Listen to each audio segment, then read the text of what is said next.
We should start now. Lecture is here. I will try to both manage you online and also front of here my student. मला दोघांकडे बघायचं आहे.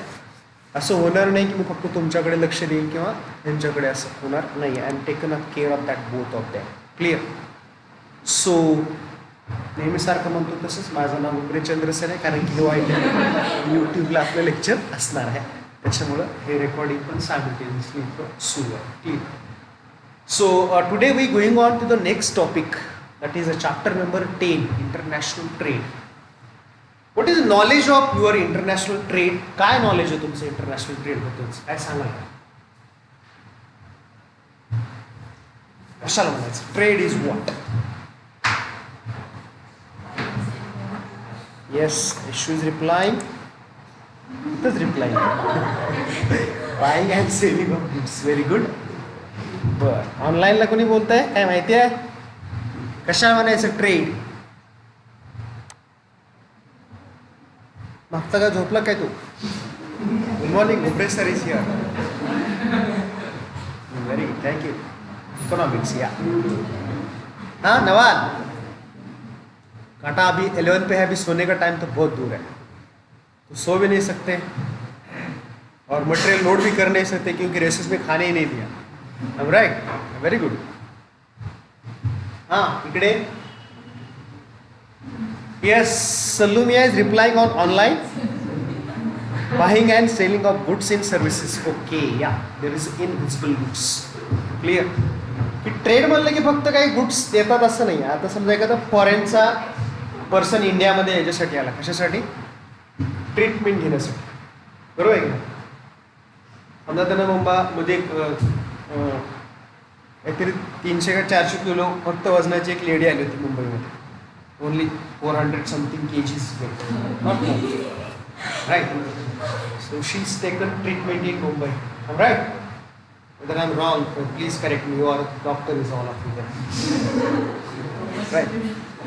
Future doctor, you are doing good degrees and all, then can be done. Right? So she is taken treatment in Mumbai, Lilavati hospital. नंतर काय झालं माहीत नाही, पण नंतर बरंच काय केलं आणि मग नंतर ते राईट होय ना साक्षी? असंच काहीतरी झालं होतं ना मेहता? मेहता तिथं होता बरोबर आहे ना? नवाब पण होते, तिच्या झोपेच टाइम नव्हता त्यावेळेस. तुम भी थे, no problem. Online media no no watching problem. Okay. तर आपण पाहिलं की तिथं ट्रीटमेंट आपल्याला घरगुती बरीचशी लोक येतात आपल्या इंडियामध्ये आणि जातात. ती एक सर्व्हिसचा part. It is a part of service. ती दिली जाते. आणि आज आपण बघतोय की इंटरनॅशनल ट्रेडला खूप जास्त व्हॅल्यू आहे. There is a more value to the international trade. आज आपण कोविड-19 मध्ये बघितलं की 9 समथिंग आपला जो ट्रेड होता तर -23 पर्यंत गेला होता. आठवते का? आठवायचं फॅक्टच आहे, आठवायची काही गरज नाही. की पेपर भरून गेला होता सगळा असं, म्हणून आठवायला काय असं लागण्याची काही गरजच नाही. ती एक फॅक्ट होती. Vice versa, whether you see or observing other rest of the countries also trade is declined exception of only China. जर चायनाचं जर तुम्ही एक्सेप्शन सोडलं तर बाकी सगळ्या कंट्रीचा ट्रेड हा खूप वेगळा दिसला आपल्याला, कमी झाला दिसला. आणि ट्रेडचं बद्दलचं आपलं रिलेशन खूप वेगळं आहे. आपल्याला ट्रेडचा खूप बॅड एक्सपिरियन्स आहे. मला असेल बॅड का? Britishers comes to as the just visitor in India. Right? पाहुणे म्हणून आले आणि शेवटी आपल्याला साकळून बाहेर काढायची वेळ. शेवटी ते कंट्रोल आपल्याला गेले. Leader of that Gandhiji and all, right? They do for the freedom struggle for our independent our country. And then you all that history is knowing that you are also good score in history subject. I'm right? है ना? और उसमें तुम सब लोग pass भी हुए by mistake finally. Then you are the eligible and finally you are come to the 12th. Clear? बरोबर है ना सोनी? SONO नाही रे, your name I telling, right, clear.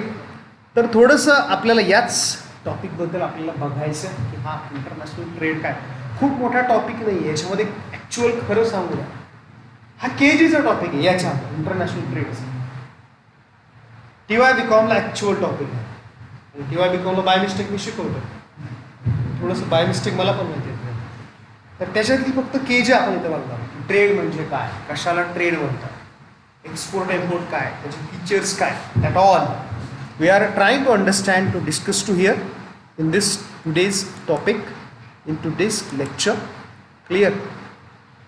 So everyone, you are now on my share screen, I think. आता मला तुम्ही कुणीही दिसत नाही, मला क्लासमध्ये दिसत आहे, ऑनलाईनचे मला कोणी दिसत नाही. तिथं शेअर स्क्रीन असायची, आठवतं मी असं बघायचं सारखं. तिथं मला वाटायचं मास्तराच्या मानेला प्रॉब्लेम होतो असं. तिथं माझ्या राईट साईडला स्क्रीन असायची, समोर कॉम्प्युटर असायचा आणि मी असं समोर स्ट्रेट लेक्चर द्यायचं. तर आता तुम्ही मला प्रत्येकजण फक्त मला बघत असणार, म्हणजे काय असेल कार्यक्रम चालू आहे. आणि इथल्याला पण आता तुम्ही इतक्यावरती तुम्हाला बघत होते काय चाललंय, कोण टाईप काय करतं. आता फक्त त्यांना इथं सुद्धा शेअर स्क्रीन दिसणार असणार. स्क्रीन खूप सिम्बोलाइज्ड आहे. ट्रेड दाखवलंय, अर्थचं पिक्चर दाखवलं त्याच्यात. हे खूप सिम्बोलाइज होते की ट्रेड म्हणलं की डोमेस्टिक आला, परत फॉरेन ट्रेड, अशी थोडंसं एक वाईड कन्सेप्ट आणि मॅक्रो इकॉनॉमिकची कन्सेप्ट आहे. इथं डीलिंग एका बरोबरती नाही आहे. There is the many nations dealing. आता कुणीतरी आले, बेल वाजली घराची, आमच्या नाही, गुगल मीटची. आत्ताच आलं नंतर वेलकम. ठीक आहे, असंच वेळेत येत जा. हां, thank you, welcome.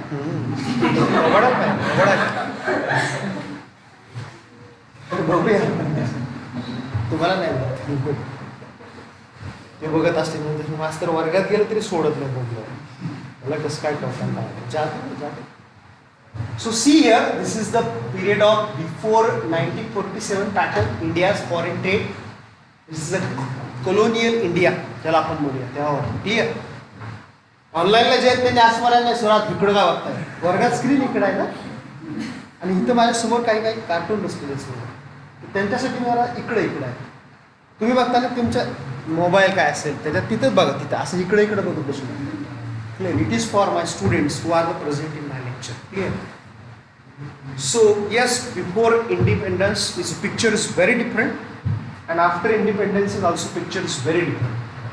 1947 the pattern of India's foreign trade was typically colonial India. आपण कारण की ब्रिटिशांच्या कॉलनीज होत्या इंडियामध्ये. पहिली कॉलनी कुठं काढली होती माहिती? कॉलनीमध्ये तुझ्या डोक्यात असं नाही ना, इरिगेशन कॉलनी आहे, LIC तिकडे आहे, माहित आहे का? इंडियामध्ये कुठं आली सवाल? सोना मत जागते रहो.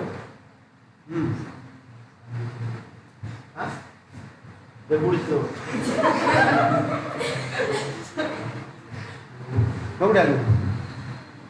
आपको पता नहीं सर, हमारे घर तो आए ही नहीं, और वैसे लोग जगपुरी तो इतना डिस्टेंस बहुत जा रहा है, तो आएंगे तो वो आया जाएंगे ना वैसे. हां, ते दोघं जण ठरवतात. झालं ठरवून? मग कोणाकडे आलं तुम्ही? 4 दिवस त्याच्याकडे, ईदीला तिकडे, दिवाळीला इकडे. अरे मस्त आहे, ब्रिटिशच पण डेव्हलप होते मग.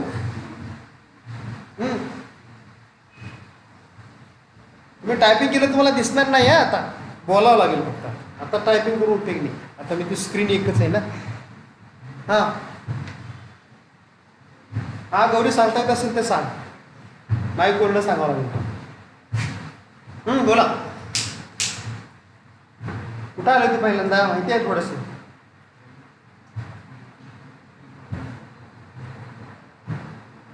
क्वेश्चन हा आहे की ब्रिटिशर्स इंडियामध्ये कुठं पहिल्यांदा त्यांनी कॉलनीज ओपन केल्या होत्या, जर थोडंसं आठवत असेल गौरी.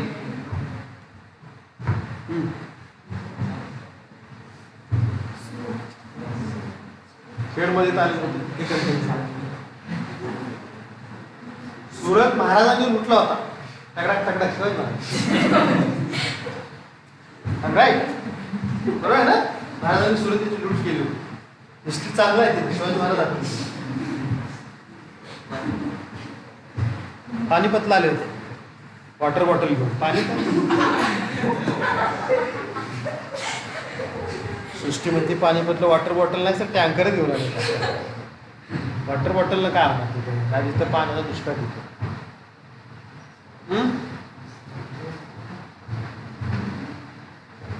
ब्रिटिशांच्या अगोदर इंडियात मधलं ही सेंट्रल काय म्हणतात त्याला, राजधानी कोणती, राजधानी कोणती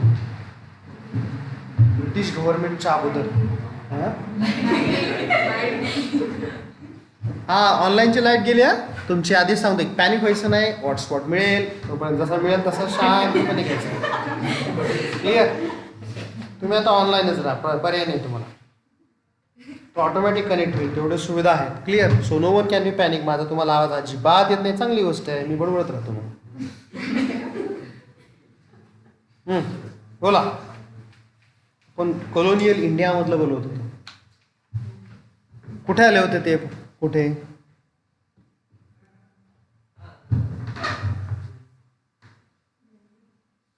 दिल्लीला आले होते. मी म्हणलो की ब्रिटिश इंडियाच्या अगोदर आपल्या इंडियामध्ये कुणाचं रूल होतं? एक इंडिया युनाइट होता का, हा क्वेश्चन आहे पहिला. Is there is India is unite? मग कसं ब्रेकअप झालं होतं इंडियासारख्या, एकामेकाबरोबर ब्रेकअप झाले होते सगळ्यांचे. ब्रिटिशांनी आले आणि सगळ्यांचे लव्ह मॅरेज केले एकदम. महाराष्ट्र, राजस्थान, चला मी अरेंज राईट राय ना. ऑनलाईनचे लोक आले असते तर मला रिप्लाय द्या, तुम्हाला हॉटस्पॉटवर ठेवला मी.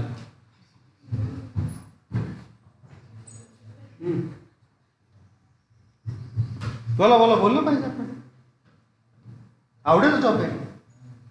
अरे वा वा, चला तुम्ही पण रेंज घ्या. हा सलमान राईट. ब्रिटिश ज्यावेळेस इंडियामध्ये आले होते तर त्यांनी पहिली कॉलनी कुठं काढली होती? आपण ऍब्सोल्युटली, तू पण नव्हता आणि मी पण नव्हतो त्यावेळेस. I am right Salman? Yes yes. So त्यावेळेस पहिली कॉलनी कुठं काढली होती ब्रिटिशांनी इंडियामध्ये?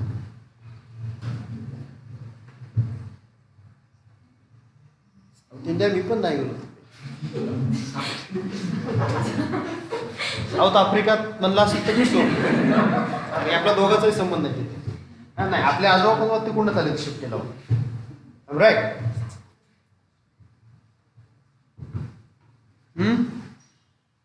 मी आता शोधतोय अजून, रेंजच गेला एकदा.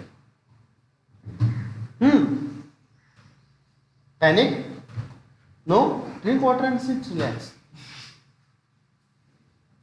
हा नवाल. सो ब्रिटिशास कुठं, हा इंडिया कुठं असा, आम्हाला कुठला कुठं विचारता. 300 बॅक आम्ही काय टाइम मशीन हा बसून जायचा एकदम.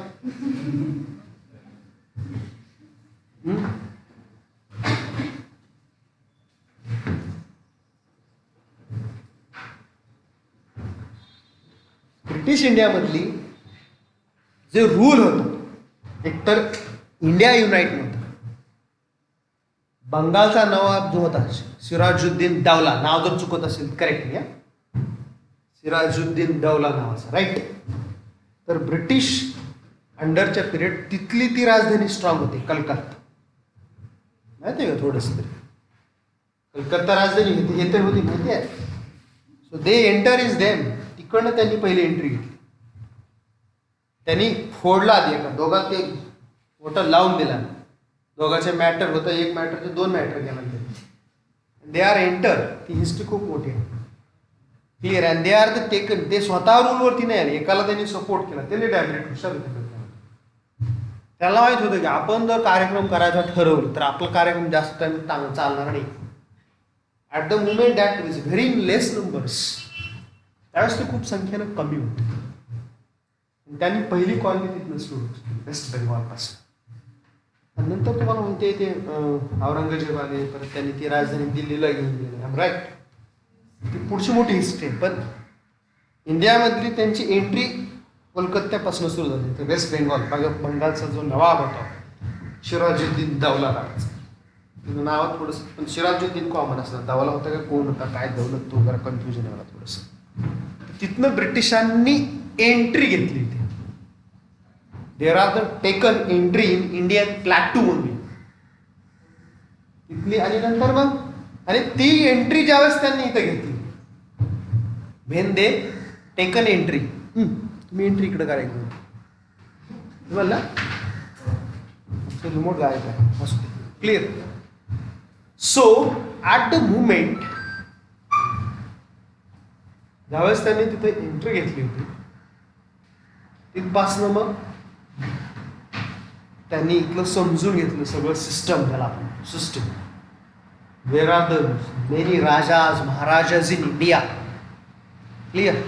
And first open that colonies and they start the trade and then in 18th century, whether I am wrong please correct me simultaneously, they first under control take the India through of the British East India Company. I am right? 18th century मध्ये actual त्यांनी British east India कंपनीच्या नावानं इंडियामध्ये पाय पसरायला सुरुवात केली. आपल्या कशा जॉईंट स्टॉक कंपनी तसेच ती कोणाची सर कंपनी ट्रेडर लोकांची कंपनी. ती कंपनी कोणाची ट्रेडर्स. तिथं राणीचा इंटरफिअर होता का. राणी म्हणजे क्वीन पत्त्यातली राणी तेव्हाची queen. Clear. So she enter when 1957 first India's freedom struggle. Where I am wrong please correct me. Simultaneously एवढं हिस्ट्री आपलं मजबूत नाही. 1857चा पहिला लढा झाला ना आपला. त्याला कुठे म्हटलं आपले कोकणातले कोण मोठे फेमस क्रांतिकारक आणि स्वातंत्र्याचे पहिले समोर असं नाव घेत.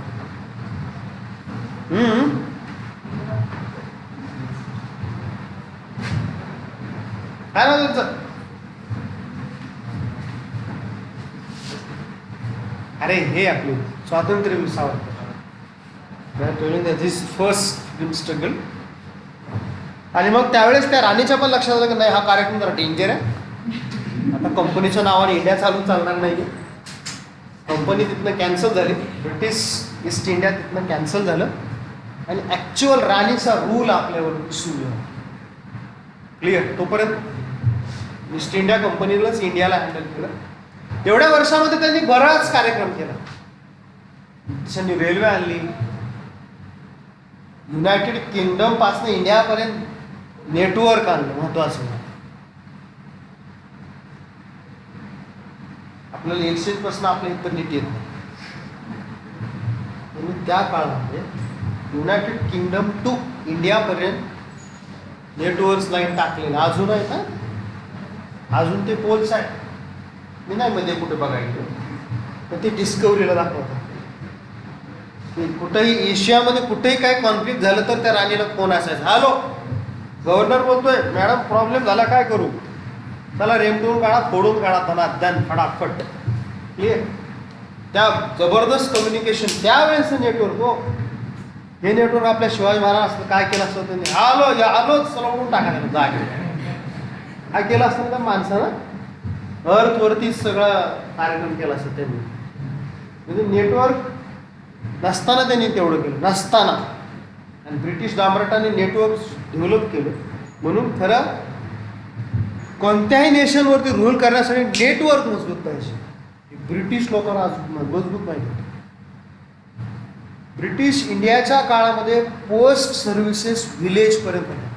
भलेही लेटर 8-10 दिवसामध्ये जाऊ द्या. आता हे क्रिटिसाइज नाही करत मी. ब्रिटिशांनी जे पोस्ट ऑफिसेस ओपन केले तेच अजून सुरू आहे. गव्हर्नमेंटला अजून ऍट आणि पोस्ट वेगळं करताना ऍट पोस्ट करता आलं नाही. तुम्हाला लक्षात येतं का मी काय म्हणतो. ऍट भडगाव आणि पोस्ट खेड असंच आहे अजून बऱ्याच ठिकाणी. I am right. आपलं ते अजून ऍट पोस्ट एकत्र करता आलं नाही. म्हणजे तेवढं ते राईट्स देता आले नाही त्या पोस्टाला. म्हणजे तिथं ते सेंट्रलाइज नाही करता आलं. ब्रिटिशांनी त्या काळी केलं. Centralized to that all communication and all that things. They know that communication is very important into the trade. Clear? So these are the run. म्हणून मग आपण म्हणतो की ती मग राणीचा तो जाहीरनामा तुम्हाला माहिती आहे, प्रसिद्ध केला, धर्मामध्ये इंटरफिअर वगैरे वगैरे काही करायचं नाही, कारण की ते सगळं ब्रिटिश लोकांना इंडियामध्ये जास्त ट्रस्ट का, तर there is a many number of natural sources and all right. खूप त्यांना ट्रस्ट होता की इंडियामध्ये खूप सारे नॅचरल सोर्सेस आहेत आणि ते मिळवायचे असतील तर आपल्याला मजबूतच कार्यक्रम करायला पाहिजे. आणि मजबूत म्हणजे याच अर्थाने की there must be a that available source use proper. In short they are the exploit. त्यांची स्ट्रेट नीती होती, झाकून लपून अजिबात नाही. द्यात असेल तर असं फ्रेंडली द्या, नाही तर आम्ही आमचा कार्यक्रम चालवतो मजबूतपणे ते राबवायचे. दे एक्सप्लॉइट आणि they are 150 years exploit over India. आता त्याच्या पुढची एक गोष्ट बघा ऑन आवर स्क्रीन, आणि ऑनलाईनचे पण टॅबलेट तुम्ही पण लोक बघा सगळे. तुम्ही पेरेंट असतो तर सॉरी बरं का. It was the supplier of raw materials. India त्यावेळेस ज्या ब्रिटनमध्ये कॉटन कंपन्या होत्या, आता त्याची दोन नावं बाय मिस्टेक रट्टावरून पाठवले, मँचेस्टर अँड एकाचं नाव विसरलं पडतं, मँचेस्टर अँड काहीतरी आहे एलवरनं नाव आहे. असं बोललं जाऊ दे, गेलो तो होऊन गेला. तर मँचेस्टर आणि एक अजून एक प्लेस होतं, तर तिथं कॉटन मिल असायचं. तिथनं त्या कॉटन मिलला इंडियामधनं स्ट्रेटली सांगायचं तर आपल्या विदर्भातनं कॉटन तिथं जायचं. तुम्ही मला आपल्या इंडियाला काय भेटायचं, तिथनं आपल्या इंडियासाठी ते धोतर पाठवायचे. धोतर माहिती आहे, सासरचं धोतर पिक्चर माहिती आहे, त्याचा याचा काय संबंध, फक्त धोतराचे संबंध आहे right. So these are the cotton. आता धोतर थोडंसं ओल्ड फॅशन झालं, तुम्ही तर काही लेसन दिसत नाही, पोरांना बनले क्लिअर. पण आजोबा पंजोबा होते ना त्या कार्यक्रमामध्ये, इंडियाचं कल्चर म्हणून महाराष्ट्रीयन कल्चर वापर. आणि असं काय नाही, बऱ्याचशा साऊथ इंडियन साऊथमध्ये नाही, साऊथला लुंगी लोक वापरतात, नॉर्थ इंडियामध्ये राजस्थानी पंजाबी लोक तो वापरतात, महाराष्ट्रीयन लोक तो वापरतात, गुजराती लोक पण वापरतात, फक्त त्याच्या वेअरिंग स्टाईल थोड्या वेगळ्या. तर ते धोतर माझे बाबा पण धोतर वापरायचे, पॅशनेट नाही, वजनदारपणा असायचा त्याच्यामध्ये. तर ते धोतर मँचेस्टर नावाचं धोतर इंडियामध्ये त्यावेळेस हो खूप होतो मागचं. थँक्यू. काय होतंय, कोरोना झालं बरं, आपली फेस्टिवल होतं RKTCला. So what are I tell you here, at the moment that त्या धोतरासाठी कॉटन इंडियामधले पाठवलं जायचं. म्हणजे आपण काय होतो त्यावेळेस, India was a supplier of raw materials. Clear? Dependence to the foreign trade did not permit to the industrialization to the at home. One more problem is here when we after the independent. आपल्याला खूप एक तर over experience होता Britishers रूलचा. ज्यावेळेस आपण आपल्यामध्ये rule सुरू केलं त्यावेळेस आपण फारसा इंडस्ट्रियलायझेशनला सपोर्ट केला नाही. कारण की आपल्या पॉलिसी मेकरला मी बऱ्याच वेळा स्टेटमेंट सांगितले की टेन्शन कशाच होतं, आपल्यातलाच कुणी रीच झाला परत तर, आपल्यातलाच कुणी मोनोपॉली झाला तर, आपल्यातलाच अतिशाना कुणी झाला ना आपल्यावरच रूल करायला तर. तुम्ही म्हणाल असं का. Under British India there is a something near about, not exact number, I have figure that, 627 संस्थांस. How many?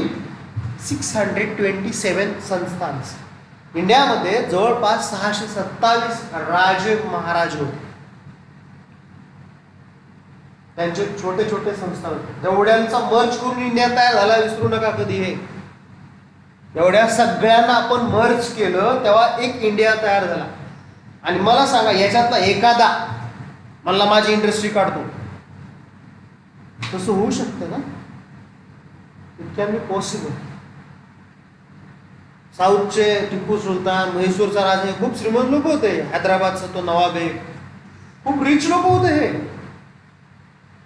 त्या नवाबला कुणीतरी गाडी दिली नाही, त्याची स्टोरी पण तुम्ही वाचली असेल किंवा व्हॉट्सअप युनिव्हर्सिटी ती रोज येते बऱ्याच वेळा फॉरवर्ड होऊन. कसली ते रॉयल रॉयस ना आहे ती काय राईस हा ती ती कार दिली नाही, त्याला येड्यात काढलं ब्रिटिशांनी त्यावेळेस. याला राग आला तर म्युनिसिपाल्टी 4 गाड्या आल्या, म्युन्सिपाल्टीला दिल्या, चला कचरा गोळा करायला.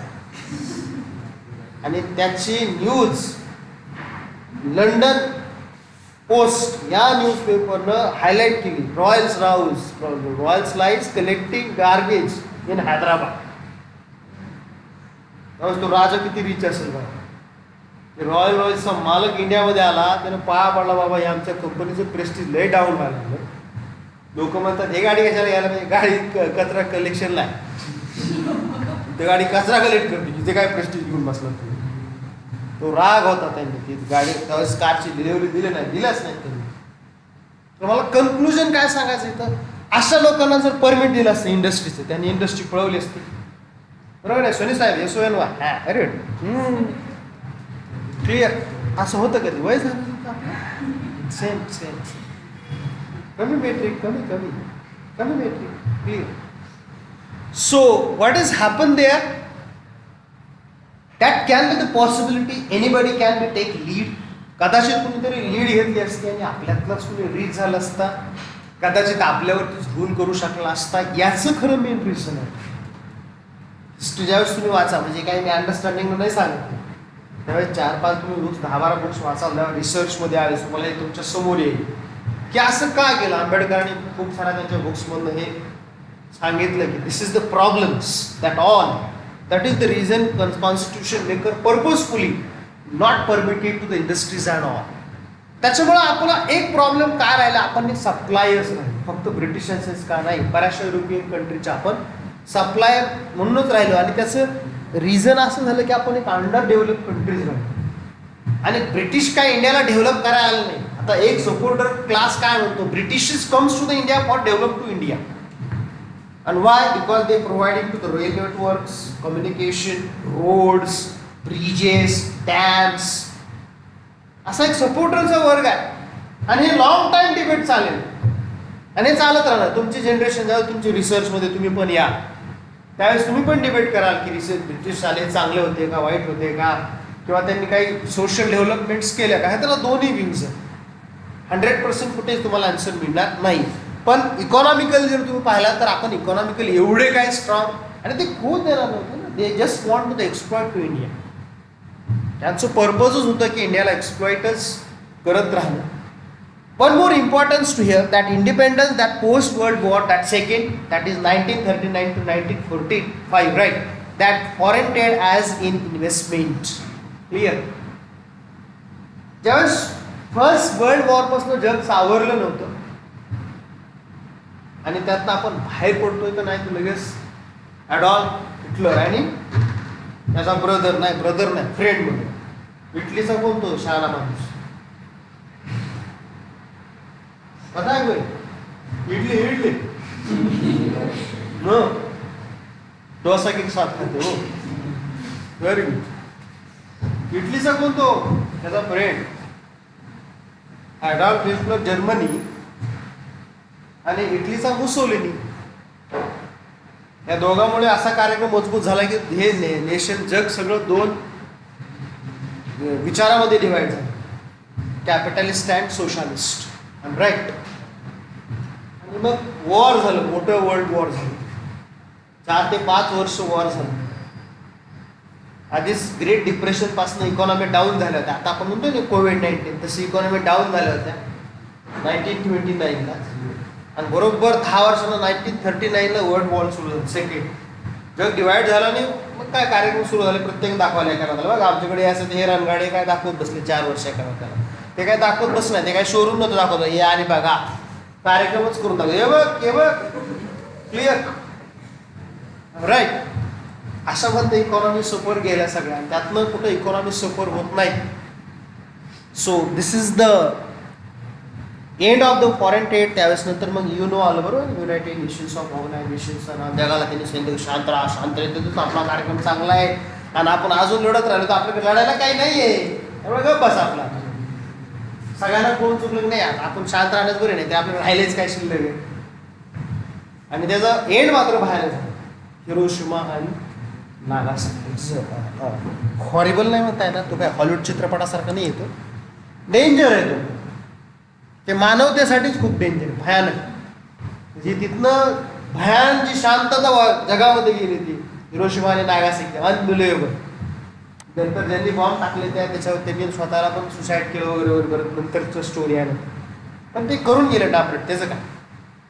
So come to again our topic that independence in the post-World War second period due to the foreign trade as an investment. ज्यावेळेस त्यातनं बाहेर आले त्यावेळेस जगाला सगळ्यांना कळलं होतं की नाही, आपण भांडले हे चूक कुणीच कधी मान्य करत नाही. बघा तुम्ही दोन मित्र मैत्रिणी जिजा जिथे धरून बघा, असं कधी म्हणत नाही कोणाला मी नाही चुकीचं केलं, आपल्या का असं केलं मुळे काय असं.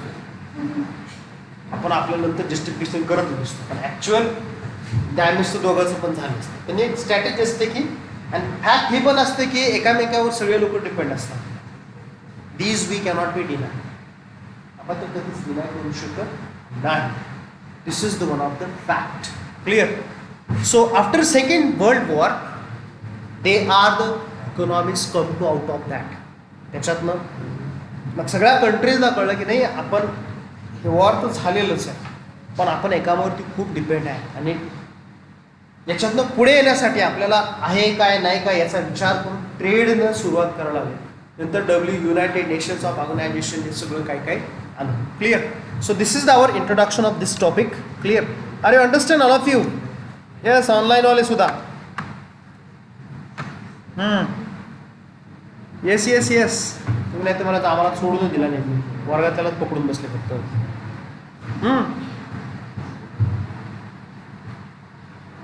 रोहित आटाव, ब्रेकफास्ट सुरू आहे. बर जाऊया का पुढे? नाही, वर्गातले जायलाच बसलेत पुढे, तुम्हीच सांगा फक्त. Yes or no. माझा आवाज येतो का नाही काय माहिती त्यांना. हां, साईराजला तेवढा ऐकू आला, रोहितला पण आला. दोनच लोक कान लावून बसलेत, बाकीच्यांचे कान कुठे आहेत? बाकीच्या लोकांना सुद्धा कान. वा, मस्त, नंबर आहे, भारीच गोष्ट आहे. एअर मशीनची ऑर्डर कॅन्सल आहे. Okay, so this is the introductory part. We are trying to now understand what is the meaning of international trade. So generally, this is the meaning. International trade means what? International trade is the buying and selling of goods and services within the boundaries of nation are referred as internal trade.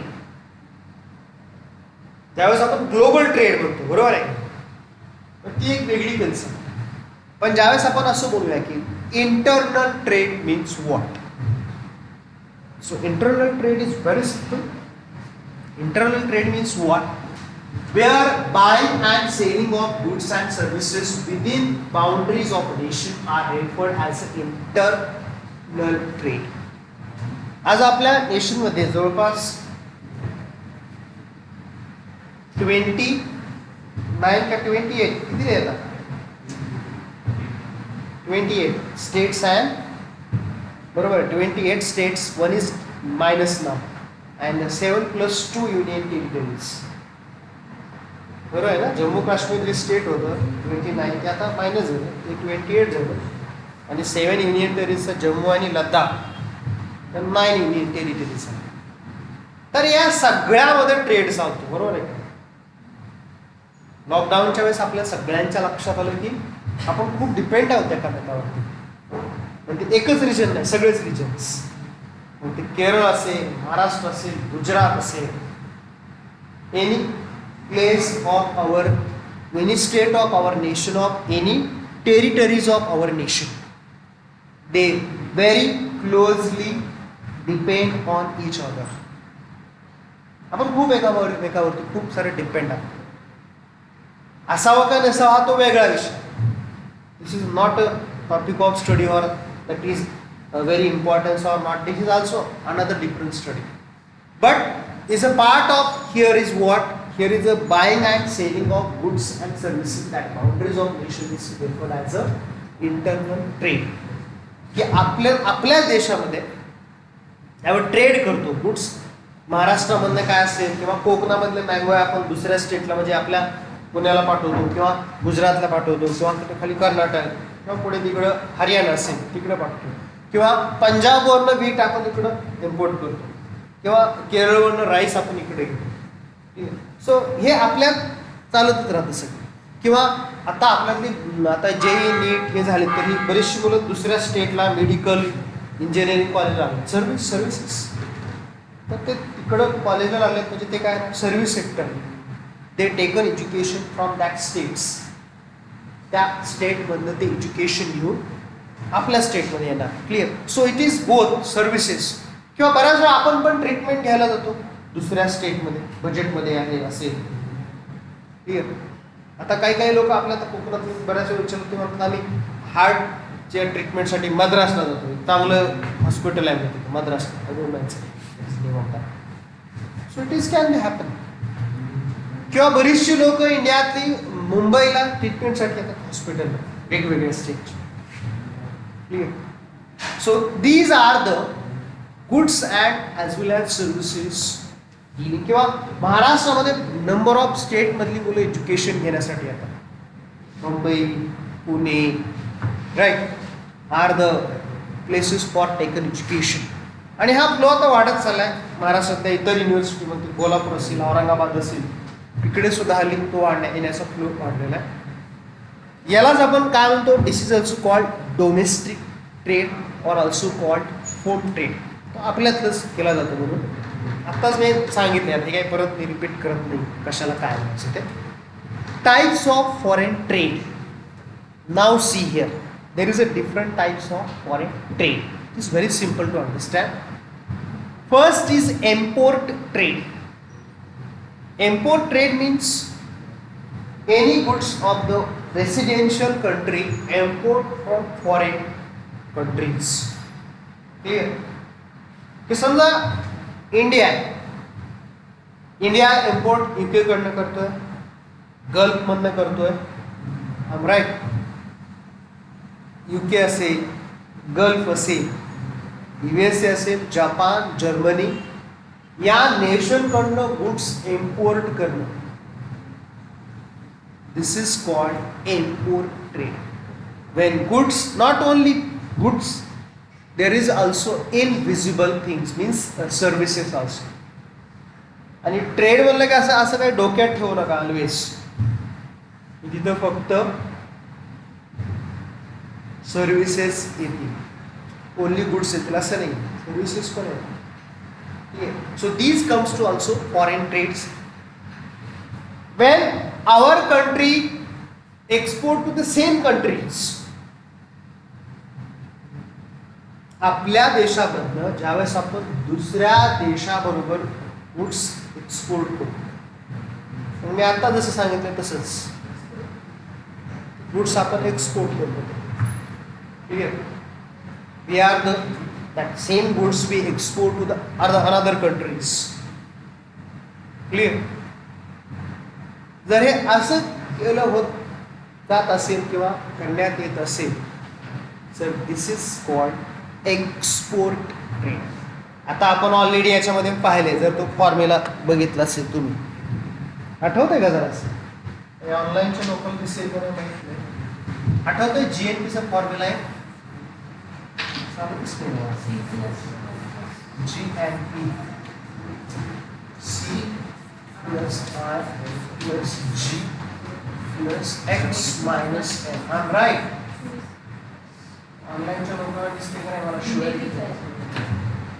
दिसत असेल तर yes म्हणून सांगा. बोलतो तुमचं yes नाही आणि दिसत नाही सोडून द्या. चला तुम्ही आपलं शेअर स्क्रीन करा. तर याच्यातला हा X export, right, and this is called import. म्हणजे हा कन्सेप्ट आपल्याला अजिबात नवीन नाही, ऑलरेडी लर्न, ते आपण ऑलरेडी पाहिलेलंच आहे, त्यात काही डाऊट नाही. and it is very easy, right? So in this way we can be learn what is import and what is the export. Next concept is there enter port. आताही थोडी नवीन concept, पण एवढीच अजिबात नवीन नाही, फक्त वर्ड नवीन आहे. आता तुम्हाला कोणाला माहिती आहे का?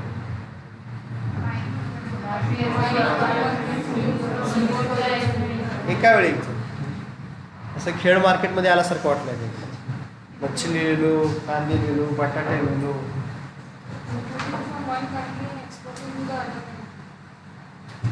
No, totally not.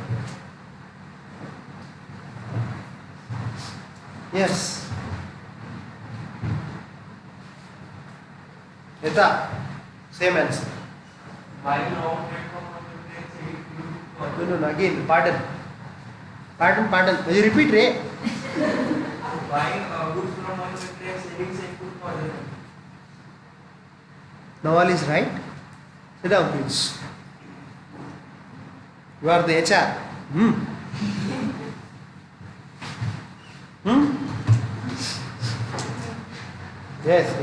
Yes, my lord. Yes. Someone giving different answer. Salman, yes. आएगा? इधर कोई है? इधर कोई बच्चा है तो आंसर देगा, नहीं देगा? हाँ, कोई हैच नाही आहे. No one is there. तांबरटा तुम्ही आता वाचूनच सांगणार आहात, तरी सांगा.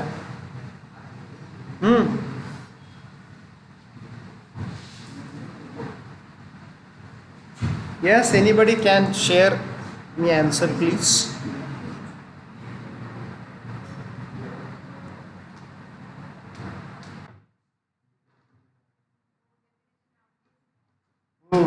इसका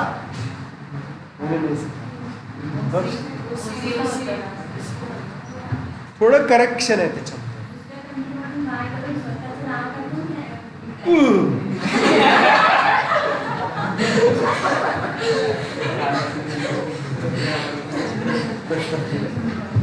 होता उम्र के साथ होता है. हाँ, वही तो.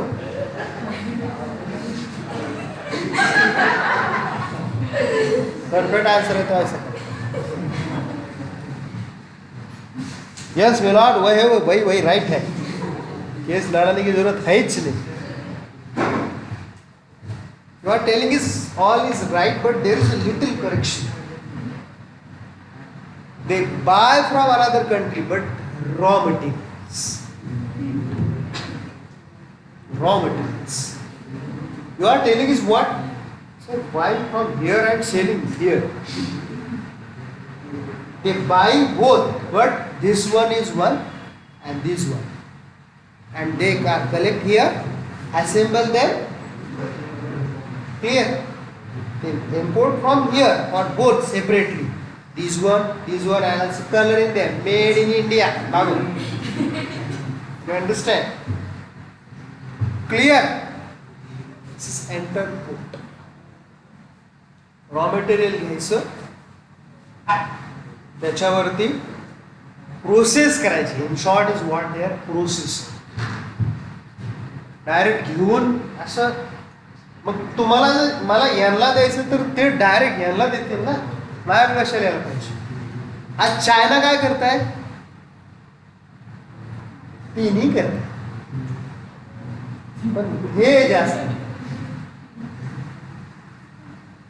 असं चायना इम्पोर्ट करतं का? करतं, पण एवढं नाही, एवढंच करतं. चायनानं सगळ्याला सबस्टिट्यूट तयार केले. सगळ्या फोनचा सबस्टिट्यूट तयार केले, सगळ्या सोशल साईटला तयार केले. गुगलचं सर्च इंजिनला त्यांनी वेगळंच नाव दिलं, काहीतरी गोगलो काहीतरी. चायनामधले नाव वेगळंच आहे काहीतरी. फेसबुकला पण काहीतरी व्हॉक्सअप काहीतरी नाव, पण ते फेसबुकच आहे. आणि फेसबुकवाले पण किती डांबरट आहे. चायनावरती केस नाही केली त्यांनी पेटंट राईटच्या अंडर, आणि तेच इंडियात केलं असं तर त्यांनी आपल्याला तिथे रोज चक्रा मारला नसतं. चला मेल ऑर्डर या, इथं हाजरी लावून रोज घरी जा. हो, आपल्याला पेटंट राईटच्या खाली सगळ्या कंपन्या आपल्यावर लगेच दावा ठोकतात. मध्ये एका कंपनीने नाही ठोकलं आपल्याला, तर त्यातनं आपण रिकवर नाही झालो. एवढे डॅमेज झाले आपली इंटरनॅशनल लेवलवरची प्रेस्टिज.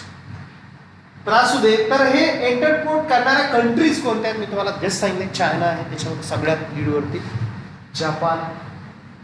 आता सध्या जपानचं थोडंसं वाईट कंडिशन आहे. तुम्हाला का सर वाईट कंडिशन झाले मला पण काय माहीत नाही. वाचा तुम्ही मला सांग. हां फ्ल्यू नाही एवढं. फ्ल्यू हे कोविड-19 तर जग सगळं सफर झालं आहे. The natural disaster it is not a big reason. Prime reason I'm telling. Prime reason is what? हाँ सोनी कंपनी जपानची आहे माहिती आहे का? डाऊट नाही, कन्फर्म. Made in Japan. काय कंडिशन आपली बोला.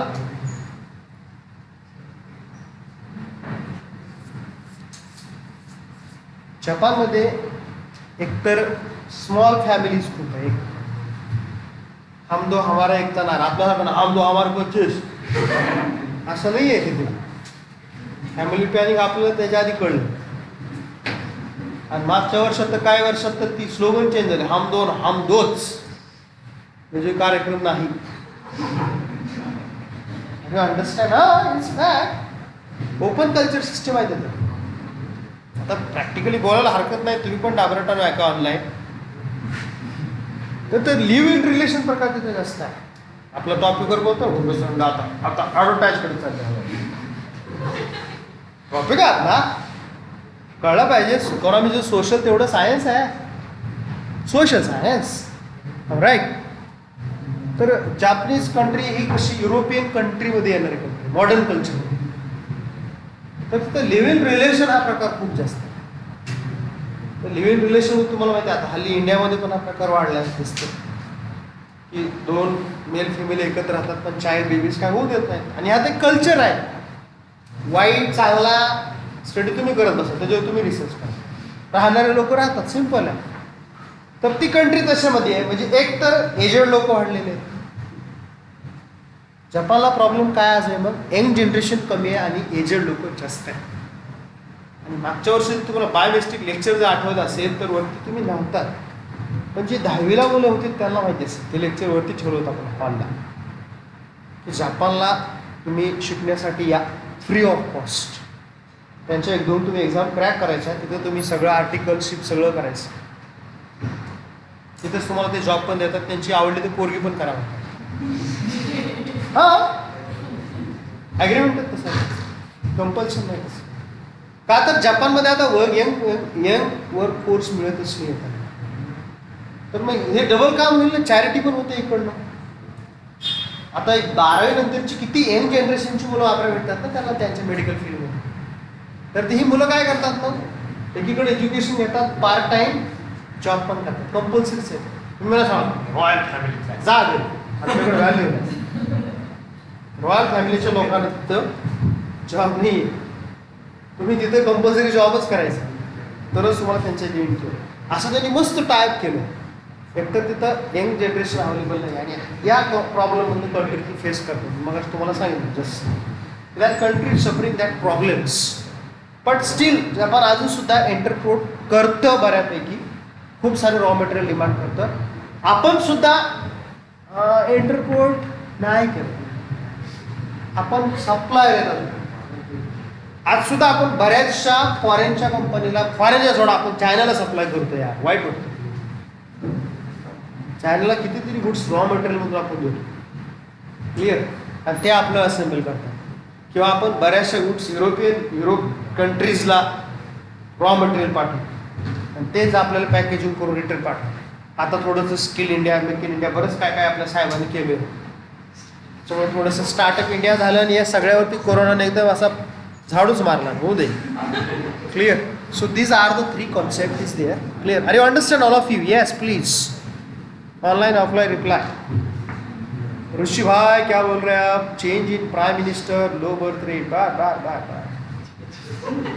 आज कुणाला चेंज करतो काम आहे आपण तुलाच प्राईम मिनिस्टर करू काळजी नको करू. माझं मत पहिलं तुलाच. चांगला आहे. स्मार्ट डिस्प्ले रे यार हँडसम दिसतोय ना. तुम्हाला नाही रे त्यांना म्हणलं. कॅमेऱ्यात माणूस भारी दिसतं माहिती आहे तुम्हाला. नाही दिसत असू दे टकलं पडले ना. क्लिअर.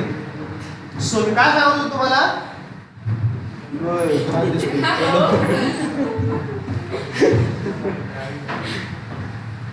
येस, तर हे कळलं का तिन्ही concept?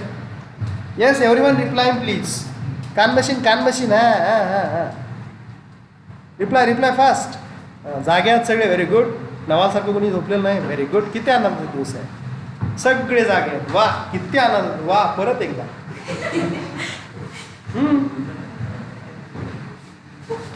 Yes, very good. So there are 2-3 concept. इंटरपोर्ट नावाची फक्त कन्सेप्ट नवीन आहे की दुसऱ्या देशामधलं गुड्स असेंबल करायच्या, त्याच्यावरती वर्क करायचं, आलेलं कारण इकडं भरायचं, इकडून भरून तिकडे पाठवायचं, एवढंच. याला लावायला येऊन या, इकडं याला लावायला. असं नाही, गडबड नाही. इकडनं घ्यायचं, इथे लावालावी करायची, तिकडे पाठवायचं. It's very simple. Business is there. आणि आज बऱ्याचशा कंट्रीज हे करत आहे. Clear? This is one way to the here, or in this way they are doing a better trade to the countries. Clear? Next one is there, role of foreign trade. आता थोडंसं general नॉलेजशी related question आहे. काय foreign ट्रेडचा role काय general? बोला.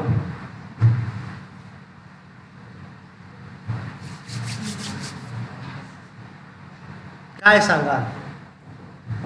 तुम्ही माझ्या स्क्रीनवरती होते, मला खूप गप्पा मारायचा होता.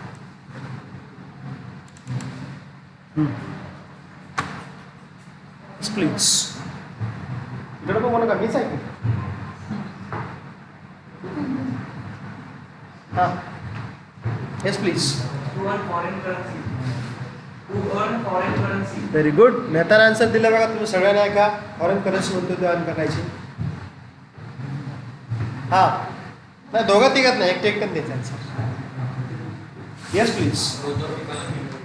येस, की आपल्याला जर फॉरेन करन्सी जर मिळाली सफिशियंट, तर ॲब्सोल्युटली आपल्या इकॉनॉमीची आपण चांगली ग्रोथ करू शकतो. Whether we have a foreign currency असेल तर आपण एकतर चांगलं इन्फ्रास्ट्रक्चर उभा करू शकतो, एक चांगली थिंग आहे. आणि whether we establishes best infrastructure, then we can be developed to our best countries. Clear? And that also helps to your develop to social and economic infrastructure. चायनानं मागच्या काही वर्षामध्ये बघा किती आश्चर्य आहे ना, की बिफोर 90च्या अगोदर चायना आपल्यापेक्षा बॅकला, पण मागच्या 30 वर्षामध्ये चायना खूप पुढे गेला. China cross the all boundaries. Clear? So it is good appreciation to China.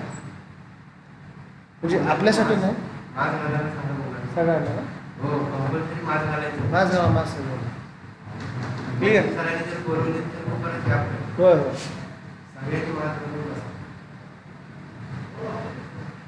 आणि मग इकॉनॉमिक ग्रोथलाही खूप हेल्प करत आहे.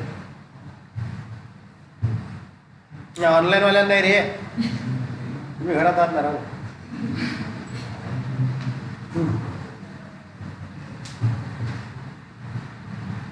दुसरं अजून काय 2 रिझन झाले अजून?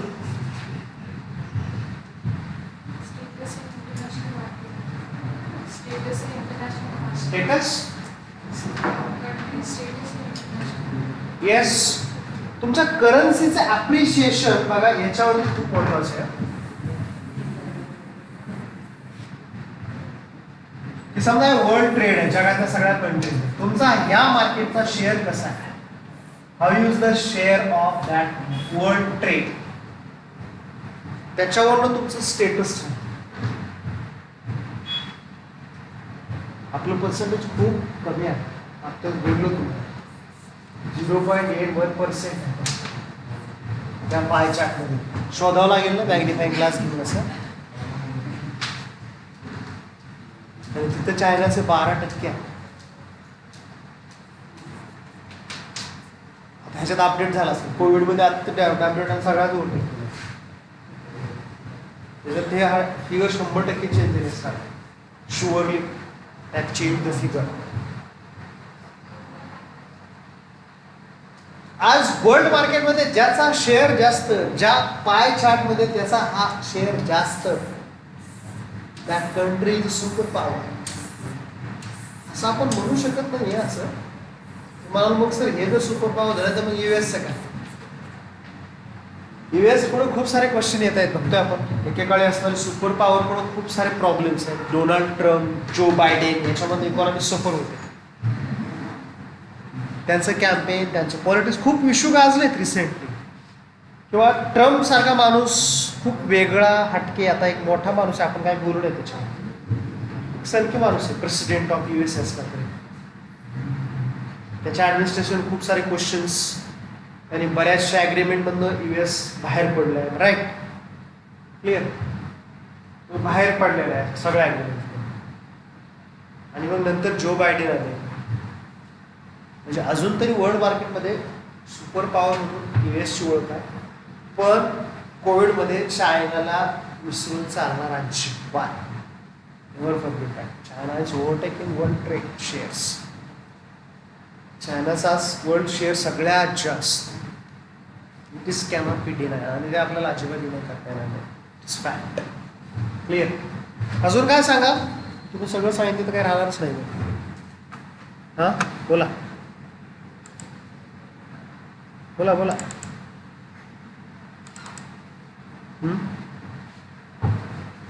Please.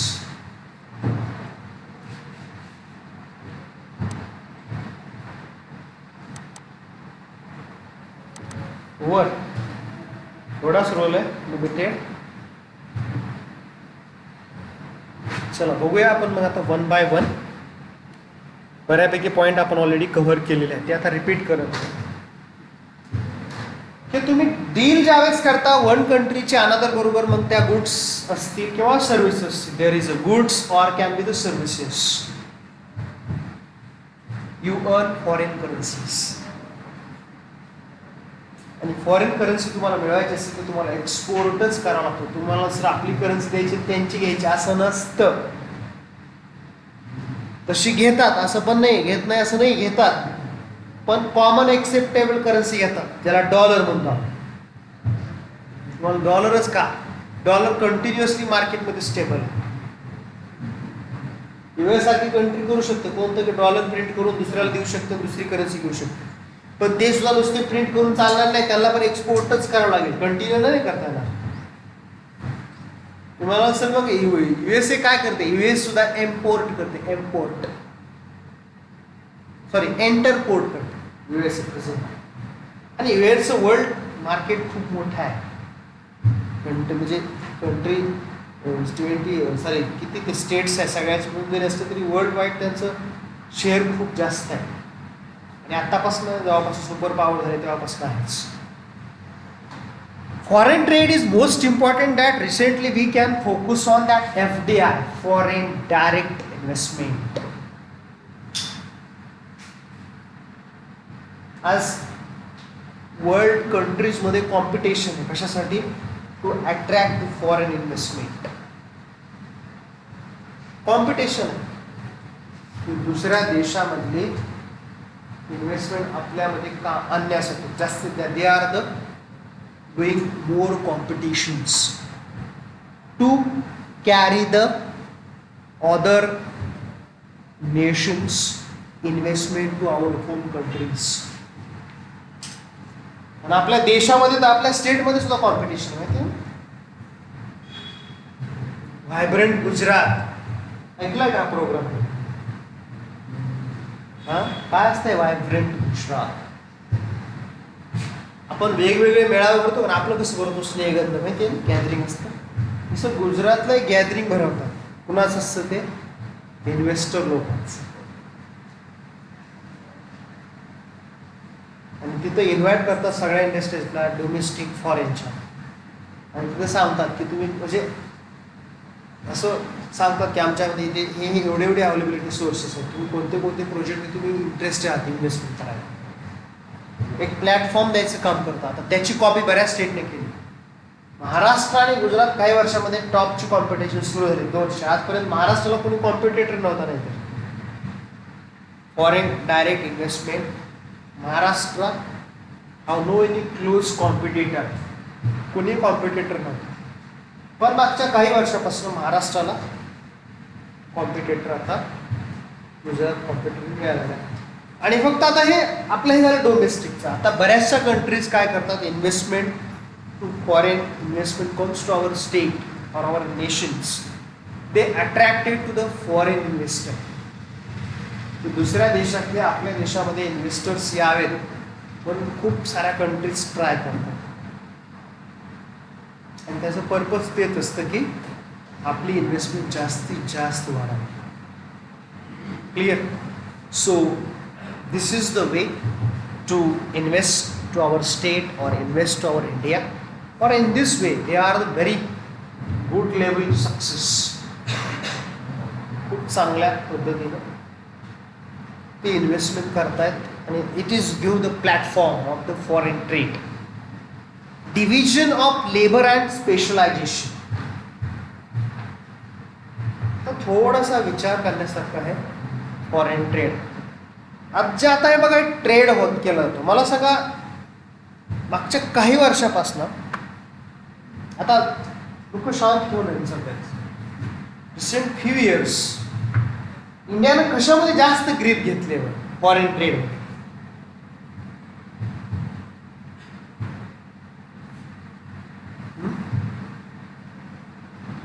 In specially foreign trade, which a specific sector taken a grip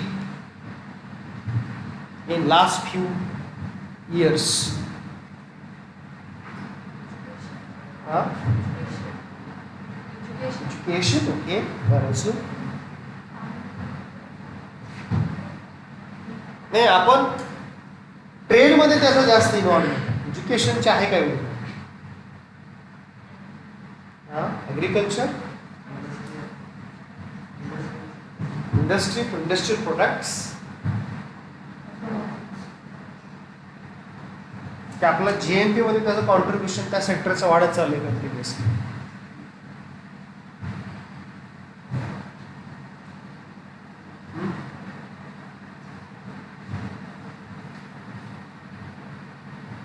service sector. आणि सर्व्हिस सेक्टरमध्ये कोणतं परत? बेसिकली सर्व्हिस सेक्टरमध्ये खूप सारे बिझनेसेस आहेत. हां,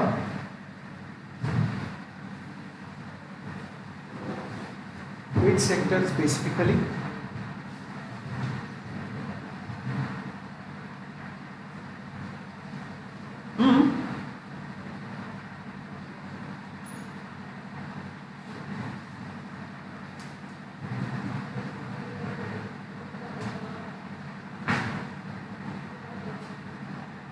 Information and technology, IT. Last years, last few years, India have taken more grip in that sector. म्हणजे आज IT मध्ये वेगवेगळ्या कोर्सचं specialisation. I am right? IIT Powai सारख्या इन्स्टिट्यूशनला व्हॅल्यू म्हणून आली माहिती. स्पेशलायझेशन. इंटरनॅशनल मार्केटमध्ये ज्या कोर्सेसला, ज्या गुड्सला डिमांड होते ते कोर्सेस यायला लागतात. म्हणजे तिथं लेबरची कॅटेगरी सेपरेटेशन, म्हणजे तुम्ही ते कोर्सेस करता. जसं इंडियामध्ये CA होण्यासाठी आपण CA ची इन्स्टिट्यूशन फॉलो करतो, बरोबर आहे ना, CA होण्यासाठी. तसं फॉरेनला जर तुम्हाला जायचं असेल तर ते CFA, आय एम राईट? गल्फमध्ये वगैरे जायचं CFA, CMA ना, CPA, CPS ना. तर तो कोर्स म्हणजे काय झालं होते? Specialisation. What is the requirement of that country? Specialisation. सगळ्या सेक्टरमध्ये असंच आहे. सर्व्हिसमध्ये असंच आहे, इंडस्ट्रीमध्ये असंच आहे. जापनीज गुड्स बघितला तुम्ही, technical goods, right, electronic goods, they specialisation in electronic goods. जपानमधलं जे पॉप्युलेशन आहे तर ते इलेक्ट्रॉनिक गुड्स तयार करण्यामध्ये खूप फास्ट आहे. So specialisation in that electronic goods. हरियाणामध्ये गेलात तर फार्मिंग, मीट प्रोडक्शन, राईट, ॲग्रिकल्चरमध्ये, तर त्यांचं त्याच्यात चांगलं स्पेशलायझेशन. ते गुड वर्क, क्लायमेटची त्याला कंडिशन चांगली भेटली आणि ते वीटमध्ये त्याला माहिती आहे वीटमध्ये काय काय प्रोसेस असते वीट लावण्यापासून. तेच तुम्ही कोकणातल्या फार्मरला सांगा, तो करेल का तसं? त्याला शिकावं लागेल, नाही करणार नाही असं नाही, पण त्याला स्पेशलायझेशन व्हायला वेळ लागेल. पण त्याच कोकणातल्या फार्मरला तुम्ही मँगोबद्दल सांगितलं तर तो काय करेल, ॲक्टिव्हली वर्क करेल. They know that processing is what. झाडं कशी लावायची, कसं कटिंग करायचं, काय काय पेस्टिसाईड वापरायचे, स्पेशलायझेशन, राईट. पण ते जर तुम्ही हरियाणाच्या फार्मरला सांगितलं नाही, राईट चल सुरू करेल तुझं बिझनेस, तर त्याला मँगो फार्मिंग जाणणार नाही. Are you understand what is the specialisation? World ट्रेडमुळं प्रत्येक कंट्रीजला हे अपॉर्च्युनिटी भेटली. Whatever you have availability you work there. Jammu काश्मीरच्या फार्मरमध्ये गेलात तर त्यांच्याकडे ते स्पेशलायझेशन, आसाममध्ये गेलात तर त्या वर्करकडे त्यांचं ते specialisation, yes.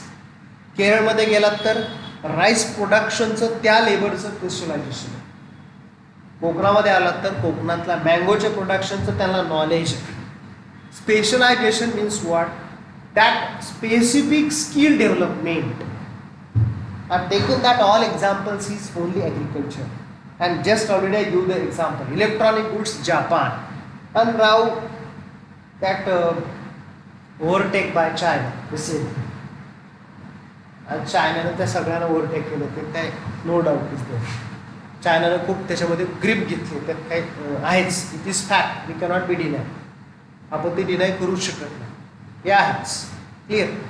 So these are the prime change. Industrial गुड्सचं तसंच आहे. इस्रायल सारखी कंट्री बघा, इंडस्ट्रियल गुड्स मशिनरीज खूप तयार करतात इंडस्ट्री इस्रायल. स्पेशलायझेशन. तुम्ही एखादे गुड्स तुमचं त्या प्रोडक्टमध्ये 100% परफेक्ट झाला तर तुम्ही ते एक्सपोर्ट करू शकता आणि ते कोर्सेस मार्केटमध्ये दाखवू शकता आणि त्याच्यावर तुम्हाला लेबरचं युटिलायझेशन होतं. This is called labour and specialisation. Are you understand that second third one? Clear. So this is most important role. Foreign trade have give the opportunity to the specialization. You must be specialized your work. तुम्ही तुमच्या वर्कमध्ये specialisation करणं खूप जरुरी आहे. and that opportunity given by foreign trade. One more importance to here, optimum allocation and utilization of resources. Because market is now open, not only domestic market but also foreign market. कालपर्यंत काय होतं, तुमच्या प्रोडक्टला फक्त तुमच्या nation पुरती demand होती. For your product demand within your countries. But now what is happen, your product demand also in foreign. तुमच्या प्रोडक्टला demand फक्त तुमच्या कंट्रीजमध्ये नाही आहे, is also foreign country that same product demand. त्याच प्रोडक्टला फॉरेनमध्ये सुद्धा खूप सारी डिमांड आहे. That is the advantage. Right. Means you are the not produce to your home country users, but also you can use that produce your commodity from the foreign users. So that is the most important advantage. So what is there happen? Whatever have utilized sources, जे तुम्ही sources वापरता त्याचं काय होणार आहे, maximum use होणार. का तर तुमचा युजर हा तुमच्या कंट्री पुरता लिमिटेड अजिबात नाही आहे. Here your user is domestic plus foreign. तुमच्या प्रोडक्टला डिमांड करणारा जो कस्टमर आहे तुमचा, तो तुमच्या देशातला नाही तर फॉरेनचा आहे. आणि याचं सगळ्यात महत्त्वाचं इम्पॉर्टन्स ॲडव्हान्टेज काय, त्या कंट्रीजला specifically they are the optimum allocation. एकतर ते रिसोर्सेस अवेलेबल तुम्ही जास्त जास्त करून घेणार एक आणि अवेलेबल रिसोर्सेसचं चांगलं utilisation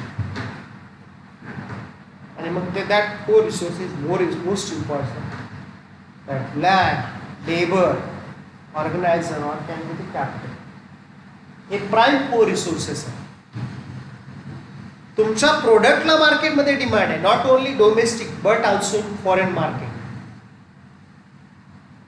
so you must be that available resources utilise properly तुम्हाला एक चांगला चान्स तिथे मिळतो कधी तर अवेलेबल जे सोर्सेस आहेत तर ते खूप चांगल्या पद्धतीने वापरतात and they are the used for the foreign trade. So this is the most important for the trade. Clear? So this is also one more important role of foreign trade in international trade. Clear? Are you understand all of you?